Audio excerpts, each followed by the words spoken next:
Dalawang solid na laro ni Wesley So kontra sa mga batong Super Grandmasters. Yan po ang ating pag-aaralan mga kamatsas. Pero bago yan, ay iwanan ko muna kayo ng puzzle hatid sa atin ng Internet Chess Club. It's black to play mga kamatsas. Ano kaya ang pinakamagandang gagawin dito ng black na tinira ni Magician of Riga, Mikhail Tal noong 1975 kontra kay Grandmaster Efim Gellier? Sagutan nyo lang po sa comment section below at mag-download na po kayo ng Internet Chess Club. Napakaganda po na pang-puzzle. Makikita nyo lang ang link ng Internet Chess Club sa description below. Unahin natin ang laban ni Wesley sa batong Super GM ng Azerbaijan, si Vasif Durarbayli. Ayan. Matunog po yan. Marami ring tinatalong mga top 10 players sa buong mundo yan. Hindi po biro yung Durarbayli. Matindi yan. Ang alam ko po yan ay sumikat din sa World Cup. Maraming pinagpipisak na Super Grandmaster. Ang ginawa ni Wesley, nag-E4. Nag-E5 naman. Black, Knight F3, Knight C6, Bishop C4. Ayun, pag-Yoko piano. Knight F6, develop. Tiniret muna ang pawn. D3, depensa muna. At nag-H6. Ayun, para wala pong talo ng knight, walang pin bishop g5 kasi sa pagkakatanda ko, pag nagbi-bishop c5 dito ang black, nagbi-bishop g5 si Wesley. Syempre, yung katulad ni Wesley na nasa top 10 sa buong mundo, nababantayan na yan. Kaya may idea itong si Durarbayli na alam niya magbi-bishop g5, kaya in-h6 muna. Nag-c3, ayan. Dahil hindi naman po nag-bishop c5, nilagyan ni Wesley ng C3 na kung susubukang magbi-bishop C5, pwede nang salubungin ng D4 o kaya B4. No, annoying yung paparating na bishop C5 sa black. Kaya nag-decide dito si Durarbayli na mag-D6 na lamang at ikulong muna yung bishop doon. At hahanapan na lang ng tamang development ang dark square bishop. Nag-castling, nag-G5. Yan ang medyo kakaibang variation na ginamit dito ng black. Kasi po, normally, pagka G-pawn ang igagalaw, hanggang dito lang yan. Tapos, magbi-bishop G7. Pero yung pawn, nandito lang. Pero dito kasi, sinagad ni Durarbayli, bihira pong itira ang linyang ito. O kung sa bagay, blitz naman ito, 5 minutes, kaya may elements of surprise din di ba? Blitz variation. Knight BD2, develop, bishop G7, at nag-bishop B3. Ayan, pagka ganyan pong inatras, sa madalas sa pagkakataon, yung knight itatalon po sa C4 hanggang sa makamaneuver ng tama. Nag-castling, nag-H3 at dito mga kamatsas medyo napaisip ako dito bakit kaya ginawa ni Wesley ito. Kasi parang lalong nakakatempt sa black na basagin no? Parang ang sarap basagin no? Parang makakatulong sa black na basagin siya sa king side. Pero tingnan natin. H3, Knight E7, bookline pa ito mga kamatsas, taas sa libro pa. Knight E7, maaring imamaneuver sa G6, tapos magda-Knight F4, Rook E1, Knight G6, Knight F1. Ayun, ang purpose po ng Rook E1, hindi lang para i-ready sa E-file, kundi yung Knight ilagay sa F1 para mabakante at ililipat sa E3 o kaya sa G3. Yan ang mga paparating. Nag-Rook E8 muna. Okay, ready lang din sa E-file. Nag-Bishop C2. Okay, para pag nag-D4 mamaya, kumain man ang black, sapat ang depensa ng pawn sa E4 at hindi basta-basta babagsak. Kasi may bishop na, may tore pa. Pag D4 na yan. Nag-D5 pero inunahan ni Durarbayli. At yan po ang lumalabas na novelty. Wala sa libro, bagong luto na lagi nating nababanggit. Ang nakaraan pong laban, tinira nitong nakaraang 2024 ay C6. Tinira ni Super GM Andrew Tang ng USA. Ayan, C6 no, bago mag D5 para solid talaga. Pero kay Durarbayli, D5 na agad. 2026 new move. O tingnan natin. Kinapture lang ni Wesley, Queen takes D5 at nag D4. Okay, binasag na kagad sa gitna. Kinain lang din, rook to rook exchange at nag knight takes D4. Bishop takes D4. Ayun. Hindi nagustuhan ng computer ang ginawa ni Durarbayli na bishop takes knight. Kasi fianchetto bishop yan. Hindi basta-basta pinagpapalit sa knight yan. Pero nakita ko naman po ang dahilan dito ni Durarbayli. Pag capture ng pawn, ang nasa isip niya ay mayroong isolated pawn ang puti para tatargetin niya. Para mapabagsak niya. Para manalo siya ng isang pawn. Pero kung accurate po ang pag-uusapan, ang gusto ng computer ay simpleng C5 lang. Pitikin ang knight. paalisin lang ang knight. Tapos maaaring mag queen to queen. Equalize kagad sa black. Pero ang ginawa kinain nga, c takes d4, saka bumalik yung knight, knight e3, ayan na, inatake na yung queen, atras lang muna, at nag d5, ayan, nabad mo ba naman dito si Wesley? Pero ang nakikita kong idea ni Wesley dito para hindi basta-basta makadevelop yung bishop sa e6, at maging, eto na yung kasunod na nakikita ko, queen d4 na tipong napaka-spacious. Mayaman sa space sa sentro ang puti, kaya ginawa ni Wesley ang d5. Pero kung computer ang patitirahin, eto na po ang gusto ng computer. Paki-imagine nyo po, capture, saka magku-queen d3, itetret yun. Tapos king h7 para depensahan. Ayan na, etc. Yun ang gustong gawin ng computer, hatawi na yung knight eh. O pero balik tayo sa ginawa ni Wesley, nag d5, knight f4, dahil hindi nga po kinapture, nakawala ang knight, timing na timing ang lundag, may threat pa sa pawn d5. Oo nga, ang ganda, no? Siyempre, kailangang ingatan, nag-bishop b3, bishop d7 develop, at para magamit na rin ang toreng passive sa dulo, nag-bishop d2, nag-develop na rin si Wesley, at nag-rook e8 muna. Ayan, develop muna. Pero dito mga kamatyas, tanong, Coach, paano kung capturing yung pawn sa d5? Eh, di ba, na-disconnect na yung queen sa pagkakadepensa? Hindi ba kulang na ang depensa ng white sa d5 pawn? Ito po ang mangyayari. Capture, meron kasing bishop takes g5. Kwentado ni Wesley. May bawi siya, tapos mababawi din naman niya yung knight sa d5. Okay po, no? Timplado yan. Ibig sabihin, sukat talaga ni Wesley ang mga mangyayari. Balik tayo. Kaya, hindi napukaw dito si Durar-Bailey. Ang ginawa niya ay rook e8. Develop na lang, ready na lang sa e-file. At nag-queen f3. Ayun, isa na namang bad move ang binigay sa tira ni Wesley. Ang dapat daw pong tira ay bishop c4, rook c1, at bishop c2. Yan po ang mga pagpipilian na gusto ng computer. Pero balik tayo sa queen f3. Queen f3. Kumbaga, parang ang idea ni Wesley, syempre, para sapatan ang suporta sa pawn d5. Ano sabi ni Wesley? Para hindi bumagsak yung pawn d5, kailangan po supportan. May bishop na, may knight pa. Para supportado, yun. Para supportado daw, sabi ni Wesley. At hindi mapabagsak yung d5. O, ayan, nakarinig na naman kayo. Kayo talaga, gustong-gusto niyo yun, ha? Nag-knight e4, yun nga lang, hindi matapos-tapos ang genius move na binibitawan ni Durar-Bailey, tineret ang bishop at nag-bishop c3, ayun. Okay, umilag, kinain, kain, at nag-queen f6, tineret ang pawn c3. Ayan, paistorbo muna ng kaunti mga kamatyas bago tayo magpatuloy. Palambing lang, pasubscribe naman ang ating channel ha, sa mga di pa nakakapag-subscribe, at paklik na rin ang notification bell all para tuloy-tuloy po na mapanood yung ating mga videos. Alright, nag-king h2. Sa kabila ng tineret ang pawn ni Wesley, yung pawn c3, pero inangatan lang ng king na tipong parang hindi nababahala si Wesley na makainan ng pawn sa c3. Bakit naman kaya ganon? Kinain nga ni Durar-Bailey, kinagat. Pero kitang-kita sa evaluation, lamang si Durar-Bailey, ano? Nag-rook d1. Pakain na pala talaga yon. Pakain na. Tingnan natin, hindi ko maarok eh. Hindi ko maabot ang nakita ni Wesley. Bakit niya pinakain yon? Maaring, sige, tingnan natin. Magpupush ba? D6? Tingnan natin. Nag-queen e5. Ayun. At isang bad move lang na binitawan. Na parang may katwiran naman, no? Kasi nakatret sa king. Tipong aalisin ang knight, may discovered check. Pero binadmuban, at para sa akin, blunderatious ang katumbas. Pagkalaki ng evaluation bar na itinangkad, pabor kay Wesley.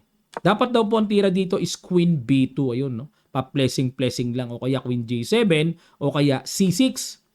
Yan ang mga gustong tira ng computer. Pero dahil nag-queen e5, G3 lang. Good move. Siyempre ba naman, aalisin ba naman yung knight? Discovered check na eh. Ayun! Dahil nag-G3, nga, isa na namang pitas. May support ang bishop. Pero dito mga kamatyas, sige po, pakiguess nyo, ano kaya ang talagang malalim mong nakita ni Wesley dito?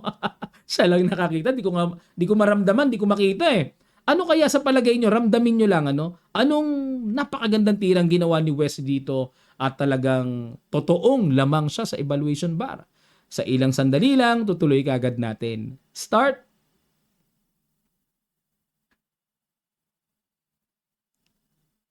Maraming salamat po mga kamatsas. Totoo nga, may D6, good move. Congrats sa mga nakakita, no? Comment lang kayo sa section below kung kayo kung nakita nyo tong tirang to. Galing. D6 ang idea para buksan ang diagonal may patungong atake sa F7. Ay pagkalakas-lakas nga naman. Nag C6. Ayun. Teka muna. Parang konting segundo lang ginamit. Hindi niya nakita kain yun.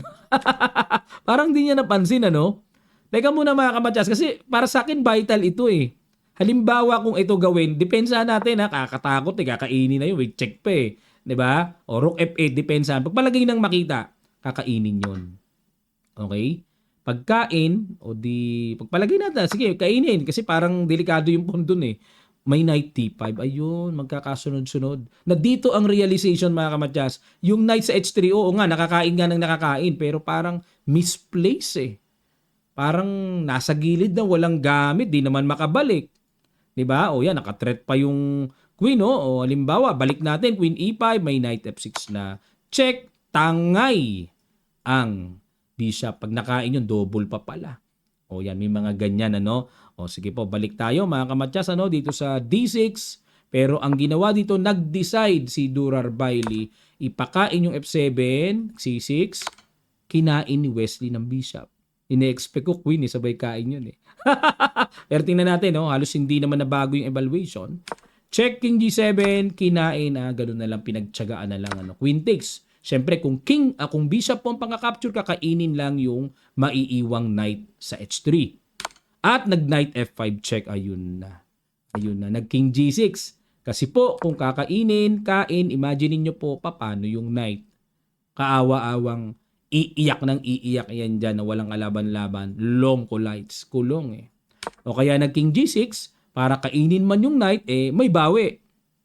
O pero, nag-knight e7 check, balik uli king g7, nag-rook e1, ayun. Relax lang si Wesley, hindi siya nagmamadaling kuhanin yung knight. Kumbaga nasa isip niya, kulong naman yung knight ba't kailangan intindihin pa yan? Long lights yan eh. Nag-queen f7, takes, at dito mga kamatsas, ang ganda na namang pang-puzzle nito. Sige po, sandali lang tayo, no? Find the brilliancy move. Brilliant talaga ang binitawan ni Wesley dito. Sa ilang sandali lang, tutuloy kagad natin. Start.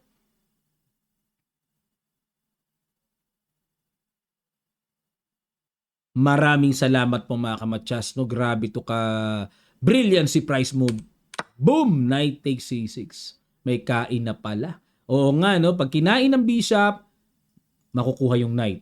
Pag kinain ng pawn, may rook e7 check. Ayan, comment down below kung nakuha nyo mga kamatsas ang mapusuan natin. Nakuha nyo ba yun? Yung knight takes c6. B takes and rook e7 checking f6, kain, knight takes f2 at last. Nakalabas din, nakawala din yung knight pero yun lang. Kasi nga po ay itong rook e7, ang purpose niyan is to prevent knight e4 at bababa yan dito and then push na wala nang pipigil sa pawn. Nag-knight g4 check muna, gumanon. Nag-c5 kasi kung magda-knight e5 kakainan lang din then push eh. No? May ganun eh. Nag-rook e2, ayun, hindi na makapalag yung knight, di makapalag yung king, talagang titignan na lang, tatanawin na lang niya, sige, promote ko na, wala nang magagawa dito. Resign ang batong Super GM ng Azerbaijan. Ang lupaits ng ginawa ni Wesley, ano? Hindi naramdaman yung D6 niya, yun ang nabuksan yung diagonal, doon nag-collapse yung block eh. Ito naman ay sa laban ni Wesley kay Super GM Bogdan Danil ng Romania. Naku, marami ring tinatalong top 10 player sa buong mundo yan. Si Bogdan, hindi rin biro po yan. Ang ginawa, nag-B3, Bent Larsen opening ang tawag dyan. Nag-D5, Bishop B2, ilang beses na pong ginagamit ni Wesley. Linya niya talaga, opening niya talaga yan. E3, ayan, bakit nag-E3? Ayan, nag-A6. Kasi po, kung magda-knight C6, mas lalong lumalakas ang Larsen opening kapag napin yung knight sa c6. Pag nawala yung ine-exchange talaga yung bishop, no, sa knight, paki-imagine nyo po ha, pag gumalaw yung knight pin, i-exchange talaga, tapos mag-F4 na parang combination ng bird's opening, tapos magda knight F3 hanggang sa makontrol ang E5 square. Ay nako, napakahirap. Iipitin ng puti ang black pagka ganun. Naramdaman ang lakas ng pang-amoy ni Bogdan. Nag-A6 siya para walang bishop B5. Nag-knight F3. Knight C6, o di ba? Para walang ganon. Nag-G3. Gusto ni Wesley mag-double fianchetto. D4, inunahan na kagad ni Bogdan. Napansin niya, uy, dapat dito ang white mag-D4 na, no, to build very solid and very natural center control. Pero dito nag-G3 eh. Napansin ni Bogdan, wala kang D4, unahan na kita. Parang ganun, ano? Bishop G2, nag-G6. Ayan, para ipapiangketo kagad yung bishop at masuportahan kagad yung D4 at baka kung ano pa mangyari sa D4. Castling, Bishop G7. Rook E1, ayan na, para ready na kagad sa E-file at nag-knight H6. Ayan, oh. Teka muna mga kamatsas, ano? Ang novelty pala, ayun, Rook E1, wala sa libro yung Rook E1. O, kasi may mga nagtatanong kung saan yung paghihiwalay ng bagong tira sa luma. Ang mga ginawa na pala dito ay D3 at may tumira na rin ng E takes D4. Ayan, para maliwanag po mga kamatsas, ano, kung nasaan yung paghihiwalay ng novelty o new move sa old line na ginawa sa laban. O, knight H6, dito naman dumaan si Bogdan para ilalagay sa F5, no, para siguro ay talagang mapagtibay lalo ang pawn D4. Nag-knight A3. O, yun. Siyempre, para may mabilis sa development, siyempre, hindi nga maitira yung knight dyan. May pawn, dumaan din naman sa gilid. Kumbaga, parang nagka-idea si Wesley. Dumaan ka sa gilid, Bogdan, ha? Daan din ako dito sa gilid. Nag-castling, knight C4. Ayun. Teka muna. Pala isipan, ano? Okay. Okay. Gets ko na. At nag-knight F5 dito si Bogdan. Medyo parang maaga pa to siguro, no? Kaya binad mo ba ng computer? Kung computer po ang patitirahin natin, yun nga yung tanong ko, no? What if B5? Yan, no? What if B5? Oo nga, no? Kasi magna-knight F E5, ayun. Kasi tagus yung pressure hanggang sa tore. Yan naman ang nakita ko na counter na gagawin ng puti dito kung bakit ginawa ni Wesley ang knight C4. At parang ini-invite niya pa yung B5. Yung pala may knight E5. Sa continuation po, ay bishop takes E5, tapos bishop takes knight, threat pa yung tore, and ang lalim din pala ng continuation, bishop G4, threaten, pag nag-F3, tapos kakapture dito sa knight, kakapture din doon, tapos magsi-C3. Ang lalim ng sequence, grabe palitan.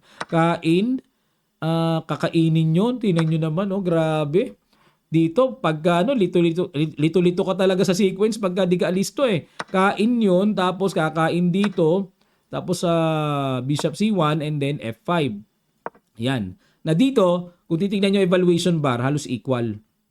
O yan, umangat ng konti, no? Pero ang gulo nito, quality down ang black, pero parang dahil undeveloped nga yung rook sa A1, parang pangit din ang puti sa isang banda, no? Pero itong ganitong kalalim na complex na position, mga kamatsas, ay computer na nakakapag-handle ng nerve. O balik tayo sa ginawa na knight F5, bad move ni Bogdan, nag-A4, ayun. Dahil hindi nga na timing na itira yon, pinigilan ngayon ni Wesley. Hindi na makaka-B5. Bawal. Kakainin lang yan. No? Nakapin ang tore. Nag-rook B8. Tuloy pa rin sa plano na i-B5 pa rin. Kinain na yung pawn sa D4. Kinain muna din. At nag-A5. O, diba? Ganun po kasi ang chess eh. Sa isang good move na mapakawalan mo, nako, sayang. Maaaring magbago na ang kapalaran. Hindi na maka-B5 kasi i-enpasant na yan eh. Kaya pag may good moves tayo mga kamatsas, huwag pakakawalan, gawin kaagad natin in the right time and in the right place. Parang pag-ibig, ano? Natagpuan mo siya sa tamang panahon at tamang lugar. Knight D6. Okay, hinamon ang knight sa C4. Knight FE5. Okay, may pressure sa knight, suporta na rin sa knight, kinapture yung knight sa C4, binawian din ng knight. At nag-bishop F5, develop. Nag-bishop A3. Okay? Inapplyan ni Wesley ng pressure. Total, nasa isip niya, yung bishop niya, barado naman, malakas ang suporta ng pawn. Nilagyan niya muna ng duty na talagang may purpose para i-pressure ang pawn E7. Nag-rook E8 para depensahan at nag-bishop C5. Okay, bishop C5. Mukhang ilalagay doon yung bishop. And then pwede mag-B4. Dito po mga kamatyas, kung may napapansin kayo, coach, ba't ayaw mag-D3? Magsi-C3 lang kasi. Okay? Iba-block lang yung diagonal. So, baliwala yung D3. Kumbaga, threat lamok pa. In E5, ayun. Build muna yung center. Pero bakit ganun? Butas yung D6 Binigay lang. Yun, pinasok nga ni Wesley. Nag-bishop F8. Aba, pag kinapture ang tore, oo nga naman, kakapturein yung bishop at walang pupuntahan yung knight doon. Paki-imagine yun, maiiwang nakahang na kulong. At kinain pa rin ni Wesley. Aba, talaga? Kain? Kasi nakita ni Wesley ito, yun lang. Kailangan mong makita yun. Sige, tignan natin. Bakit? Ano ba laman? Ay, oo. Dahil nawala yung knight, may kain dito sa pawn. Hindi kulong yung knight. May pangligtas pala. Oo nga, no, grabe. Di ko napansin yun Nag-bishop E7. Gustong patunayan ni Bogdan, okay, may ganyan ka nga paano pag bishop E7 ko? Patay pa rin ang knight mo. Kulong pa rin yan. Kaso may queen E2. Tinoble lang ni Wesley. Yung threat sa bishop, subukan lang capturein. Pag kinapture yan, laglag din yung bishop sa E7. Mabawi ko rin. Ayun, bawi din daw ni Wesley yung bishop sa E7. At dito, nag-bishop E6. Kulong pa rin yan. Hindi mo kayang isalba yan. At dito mga kamatyas, may pinakawalan si Wesley. Napatunghay ang computer engine. Brilliant move. Pakiguess nyo sa ilang sandali lang, tutuloy kagad natin. Start.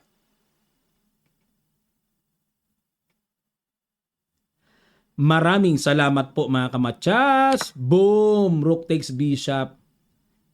Sabi na hindi makukulong yan sabi ni Wesley. Kinain. Queen takes E6. King F8. Kulong pa rin yan, boy. San pupunta yung knight mo, boy? Queen takes. Hinain. Ba? Tagumpay nga si Bogdan Di nga nakawala yung knight Pero pinagkakainaman. One piece daw pero namumuti. Namumuti. Namumuti raw. Sabi ni Wesley. Lakas pangantsaw Namumuti raw yung board one piece up ang black pero namumuti. Bakit? Ay pagkadai-daing pawns Daming pawns. Nag-queen B5. Ay hinamon pa ng queen to queen. Ako, specialty ni Wesley yan. Inayawan ni Wesley. Pero dapat po ang tira, kain lang talaga. Kain lang. Pero syempre, tapos gapang yung king yun na nakikita ko, mga ganun tapos may pass pawn. Kain lang daw Tapos queen A6, second option. Third option lang yung queen A7. Ayun. Okay? Pero queen A7 ang ginawa ni Wesley. Ayaw niya muna ng queen to queen. Tiniret yung pawn pala, yun. Nag-push D3 para pagpapangit naman ang pawn structure ng puti. Sinitri, genius pa rin ang tira ni Wesley. Para manatiling solido. Napukaw si Bogdan na makabawi-bawi man lang. Namumuti na Diba? Namumuti raw Pero dapat daw ang tamang tira, bishop C5 Kaso yun naman ang babawi. Yun naman ang kukuhanin. Magulo rin talaga tong laro na to. Queen takes B3, binad mo ban, at dito po, push. Para pag alis ng reyna, push. Nag-queen B1, Ano meron? Ano meron? Namatyas pa sa ilalim?